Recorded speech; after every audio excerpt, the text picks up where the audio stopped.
Всем привет! Покажу очень простой и быстрый ужин из риса, который займет у вас буквально 15 минут времени. Берем стакан риса, у меня он пропаренный, хорошенько промываем и даем воде стечь.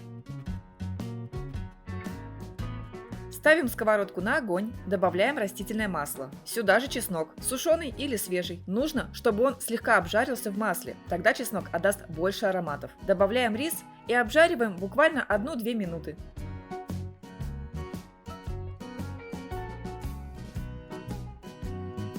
Затем заливаем 2 стаканами воды. Лучше брать сразу горячую воду. Солим, уменьшаем огонь и варим рис под крышкой 10 минут. Если видите, что вода выкипела, а рис еще не доготовился, подлейте немного воды. Пока рис варится, занимаемся остальными ингредиентами. Мелко нарезаем пару стеблей сельдерея. Они придадут пикантности блюду. Если не любите сельдерей, можно заменить его на свежую морковку или замороженную кукурузу.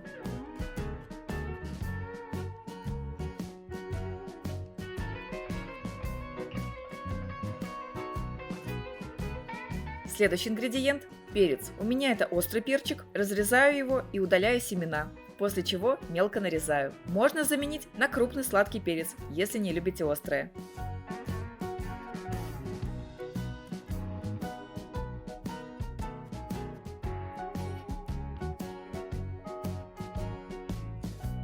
И последний ингредиент – мясной. Я взяла грудинку. Режу ее на соломку. Вместо грудинки можно использовать, например, ветчину или вареную колбасу. А в принципе, можно взять даже сосиски. Тоже получится отлично.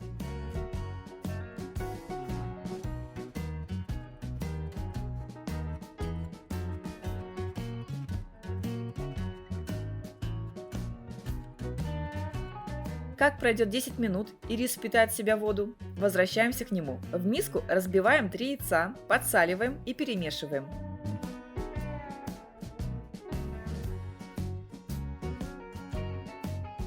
Выливаем яйца в рис. Быстренько соединяем рис с яйцами. Сюда же добавляем нарезанные овощи и грудинку. Прибавляем огонь и обжариваем буквально пару минут до готовности яиц.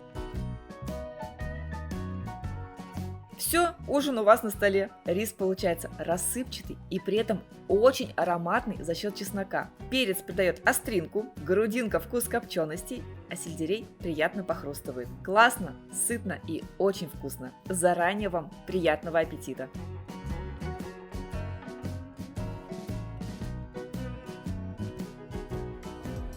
Нам понадобится 2 сковородки.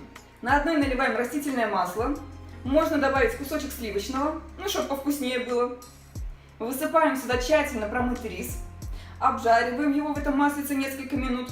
Не надо его ужаривать в усмерть. Просто чуть-чуть обжарили, какие-то отдельные рисинки начали подрумяниваться и нормально. Заливаем водой. Вода должна быть на пару сантиметров выше риса. Все, варим до готовности под крышкой на медленном огне. Как вода выкипит, можно выключать. В это время на второй сковородке разогреваем масло. Закидываем сюда очищенные креветки и обжариваем их до румяных боков. Можно к ним добавить перчик, специи на свой вкус. У меня вот тут копченая паприка. Можно чесночок свежий выдавить.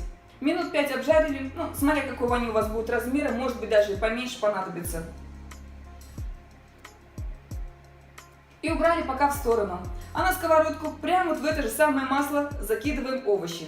Можно взять замороженную смесь. Можно консервированный горошек и кукурузу, можно свежие овощи порезать. У меня вот тут болгарский перец и морковь. Если вдруг кажется, что масла мало, все пригорает, можно еще чуть-чуть добавить. Обжариваем их несколько минут, чтобы овощи подзолотились. Как овощи подрумянились, добавляем сюда рис. Он как раз успеет к этому моменту свариться. Поливаем все соевым соусом. Из-за него мы, кстати, ничего не солим, соус и так сам по себе соленый. Все перемешиваем. Добавляем 1-2 яйца и хорошенечко их так повозюкали по сковородке, чтобы они со всеми продуктами перемешались. Вернули креветки и минутки 2-3 томим на медленном огне под крышкой. Все, жареный рис готов. Вот так вот быстро, просто, доступно. В принципе, вместо креветок можно и другие морепродукты взять. Берем грамм 400 любой колбасы или колбасных изделий, у меня это карбонат, и нарезаем на небольшие кубики. Еще понадобится 1 крупный томат, либо пригоршни маленьких. Разрезаем их тоже на небольшие кусочки. Если это помидоры черри, просто на четвертинки.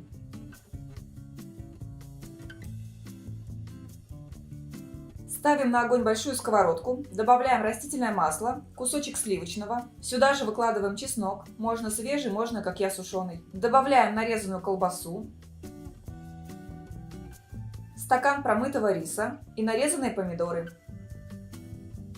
Все хорошенько солим. Обжариваем несколько минут, чтобы рис и колбаска подзолотились. По желанию можно добавить еще кусок сливочного масла. Хуже от этого точно не станет. Будет, конечно, жирнее, но зато будет гораздо вкуснее. Сливочное масло сразу раскрывает ароматы, и блюдо получается в разы интереснее. Добавляем 2-3 столовые ложки майонеза. Все это перемешиваем, чтобы хорошо распределить майонез. И заливаем водой. Вода должна полностью покрывать рис. Тушим на слабом огне под крышкой минут 20.